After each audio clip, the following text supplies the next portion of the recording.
Brought to you by Sensodyne K। अभी लेके आए सेंसोडेंट के। टूथ का करंट गॉन तो लाइफ का करंट ऑन। गर्मियों के मौसम में टैनिंग एक बहुत ही आम समस्या है। अब ऐसा तो नहीं हो सकता कि गर्मियाँ शुरू हों और हम सारे काम धाम छोड़कर घर पर बैठ जाएं। हम ऑफिस जाने के लिए या फिर किसी दूसरे काम से घर से बाहर जाएंगे ही। धूप में जाएंगे तो स्किन टैन भी होगी। अब धूप में रहने से स्किन टैन हो जाती है, ये तो सब जानते हैं, पर क्यों?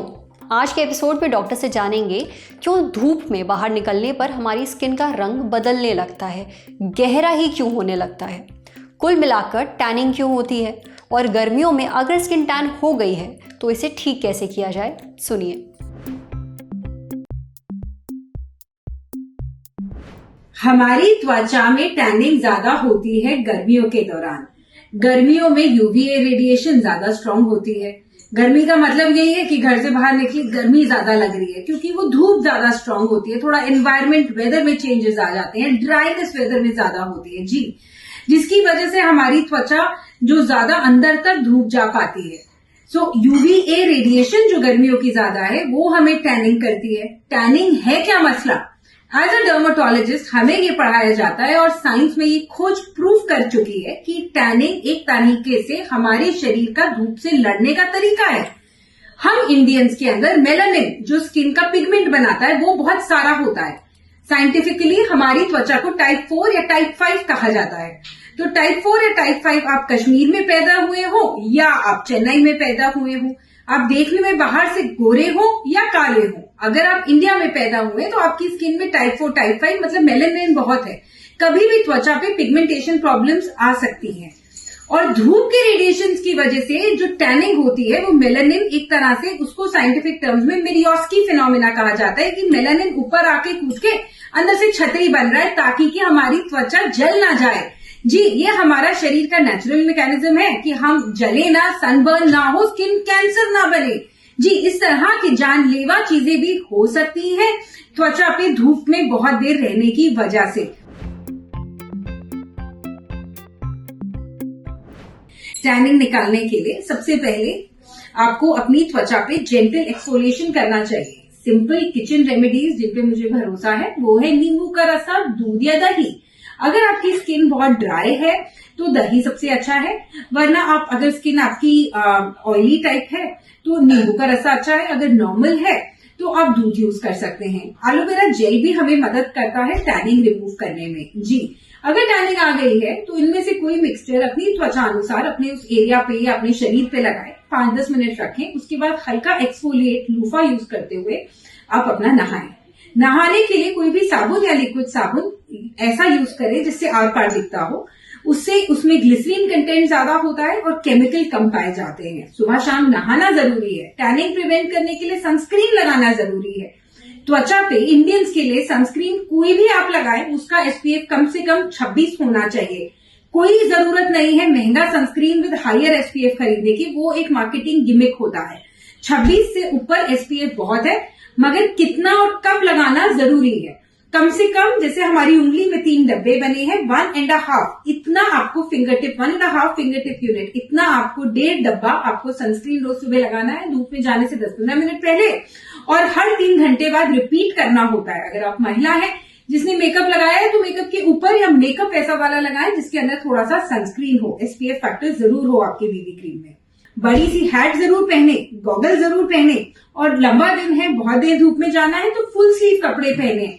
कोशिश करिए बहुत हल्के रंग के ना पहने ताकि धूप की यूवीए लाइट आपकी त्वचा में ना एंटर कर पाए। सबसे खतरनाक साइंटिस्ट के हिसाब से जो त्वचा के लिए धूप होती है वो सुबह की 11 से 1 और दोपहर की 3 से 4 की होती है। तो उस वक्त इस तरह के प्रिवेंटिव मेजर्स अगर आप सावधानी मेजर्स यूज करेंगे तो आप ज्यादा फायदे में रहेंगे और टैनिंग भी कम आएगी। गर्मियों में टैनिंग से आप कैसे बच सकते हैं और ये क्यों होती है ये आपने सुन लिया। बस इन टिप्स का ध्यान रखिए, आपकी स्किन बची रहेगी। अब बढ़ते हैं सेहत के अगले सेगमेंट की तरफ, तन की बात। गर्मियों में तेज धूप और प्रदूषण से बाल खराब होने से कैसे बचाएं, जानिए डॉक्टर्स से।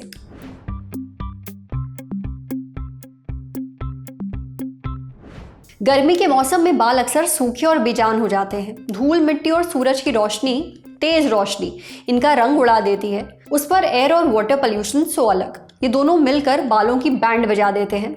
अब ऐसे में गर्मी के मौसम में बालों का खास ख्याल रखना ज़रूरी है। ये कैसे किया जाए, ये हमें बताया डॉक्टर गोविंद भारतीय ने। अपने बालों को बचाने का सबसे अच्छा तरीका है उन्हें ढक कर रखना। घर से बाहर निकलते समय बालों को स्कार्फ से ढक लीजिए। आप चाहें तो टोपी भी लगा सकते हैं, ये आपको स्टाइलिश लुक तो देगा ही, बालों को पॉल्यूशन और सूरज की हानिकारक अल्ट्रावायलेट रे से भी बचाएगा।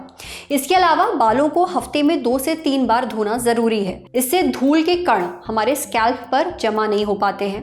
अपने बालों के टाइप के हिसाब से ही शैम्पू और कंडीशनर चुनिए। कोशिश करें कि शैम्पू ऐसा हो जिसमें पैराबेन ना हो। पैराबेन का इस्तेमाल प्रोडक्ट को बैक्टीरिया और फंगस से बचाने के लिए किया जाता है। ये आपके बालों को भी रूखा बना सकता है, बालों के पोर्स बंद कर देता है, इससे स्कैल्प के अंदर पोषक तत्व नहीं जा पाते। इसी तरह अपने शैम्पू में सल्फेट की मात्रा भी चेक करिए। सल्फेट अगर ज़्यादा हो तो वो प्रोडक्ट इस्तेमाल मत करिए। नॉर्मल शैम्पू के साथ ही आप क्लैरिफाइंग शैम्पू भी इस्तेमाल कर सकते हैं, हालांकि इसे हफ्ते में 1 बार ही यूज़ करिए।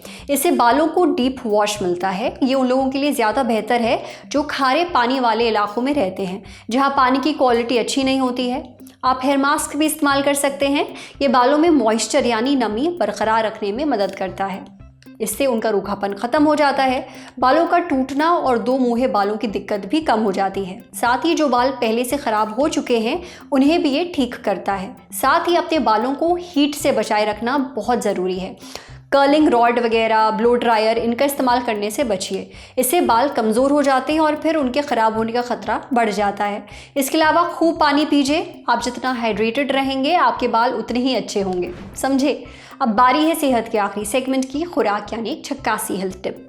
खाने की ये 3 चीज़ें शरीर के 3 अलग अलग हिस्सों को नुकसान पहुँचाती हैं। बताते क्या है ये। Chips, chocolates, Maggi, pasta, pizza, इनका नाम सुनते ही आपके मुंह में पानी आ जाता है। स्वाद में भले ये शानदार हो, लेकिन हमें सबसे ज़्यादा नुकसान ऐसी ही खाने की चीज़ों से होता है। पैक्ड खाने की चीज़ें, प्रोसेस्ड फूड, ज़्यादा चीनी नमक वाले प्रोडक्ट हमारे लिए बिल्कुल भी सही नहीं है। ये आपने कई बार सुना होगा, पर क्या आपको ये पता है कई खाने की चीज़ें तो ऐसी हैं जो शरीर में जाते ही सबसे ज़रूरी हिस्सों पर अटैक कर देती हैं, जैसे हमारे पाचन तंत्र, हड्डियों और स्किन पर। अब कौन सी है ये खाने की चीज़ें, ये हमें बताया डॉक्टर अनु अग्रवाल ने। हमारी हड्डियों को सोडा बहुत नुकसान पहुंचाता है। जो कोल्ड ड्रिंक आप बड़े शौक से गर्मियों में पीते हैं उसमें खूब सारा सोडा होता है। सोडा में फॉस्फोरिक एसिड बहुत ज़्यादा मात्रा में होता है। ये एसिड जब हमारे शरीर में जाता है तो कैल्शियम के संपर्क में आता है, फिर ये हड्डियों में कैल्शियम की मात्रा को कम कर देता है। अब ये तो हमें पता ही है कि हड्डियों को मजबूती कैल्शियम देता है। ऐसे में जब शरीर में कैल्शियम कम होता है तो हड्डियाँ कमज़ोर होने लगती हैं, दांत भी कमज़ोर होकर टूटने लगते हैं। सोडा में कैफीन भी होता है, इसकी वजह से यूरिन के ज़रिए भी कैल्शियम शरीर से बाहर निकलने लगता है। और सिर्फ यही नहीं, इसमें शुगर भी बहुत ज़्यादा होती है। दूसरी चीज़, हम में से कुछ लोग बिल्कुल चींटी जैसे होते हैं, कुछ मीठा देखा नहीं कि उस पर टूट पड़ते हैं। अगर आप भी ऐसे ही लोगों में से एक हैं और मिल्क चॉकलेट के दीवाने हैं तो आपको सतर्क हो जाना चाहिए। मिल्क चॉकलेट खाने से स्किन से जुड़ी कई परेशानियां हो सकती हैं, जैसे मुहासे। इसमें शुगर और अनहेल्दी फैट बहुत ज़्यादा होता है जो हमारी स्किन को नुकसान पहुंचाता है। इससे इंसुलिन लेवल भी बढ़ जाता है, जिससे स्किन को काफ़ी ज़्यादा डैमेज होता है। साथ ही अगर डायबिटीज़ है तो वो कंट्रोल से बाहर होने लगती है, बीपी बढ़ने लगता है और तो और इससे मोटापा भी होने लगता है। मिल्क चॉकलेट दूध से बनी हुई होती है, ऐसे में जो लोग लैक्टोज इंटॉलरेंट हैं या दूध से एलर्जी है उन्हें ये बिल्कुल नहीं खानी चाहिए। आजकल पैक्ड सीरियल्स खाने का काफ़ी ट्रेंड चल रहा है, लेकिन ये भी सही नहीं है। चीनी वाले सीरियल्स खाने से हमें खाना पचाने में परेशानी हो सकती है। सीरियल्स में फाइबर कम होता है, इससे स्टूल पास करने में दिक्कत होती है, पेट गड़बड़ रहने लगता है। इसमें शुगर बहुत ज़्यादा होती है, लिहाजा ब्लड शुगर लेवल बढ़ने लगती है। इसे खाने से ब्लोटिंग और कब्ज की शिकायत भी होने लगती है। साथ ही सीरियल्स में विटामिन, मिनरल्स और हेल्दी फैट नहीं पाए जाते हैं। ये तीनों ही पेट और पाचन तंत्र को सही रखने के लिए बहुत ज़रूरी हैं। अगर आपको सीरियल्स खाने ही हैं तो आप होल सीरियल्स डिशेस जैसे कि दलिया खा सकते हैं। आज सेहत पर इतना ही। अगर आप एक डॉक्टर है, हमसे कुछ शेयर करना चाहते हैं तो जो ईमेल आईडी इस वक्त आपको अपनी स्क्रीन पर दिख रही है उस पर हमें एक मेल भेज दीजिए। जाते जाते एक ज़रूरी सूचना, चुनाव आ गए हैं, शुरू हो चुकी है चुनाव यात्रा। लल्लन टॉप चुनाव यात्रा में हम पहुंचे कहाँ, बताइए आप। क्या है आपकी लोकसभा सीट का नाम और क्या है कवरेज की वजह, वो कौन से फैक्टर हैं जो आपकी सीट को बनाते हैं खास। मेरी सीट मेरा फैक्टर, भेज दीजिए मेल chunav@lallantop.com पर। सूचना समाप्त, शुक्रिया।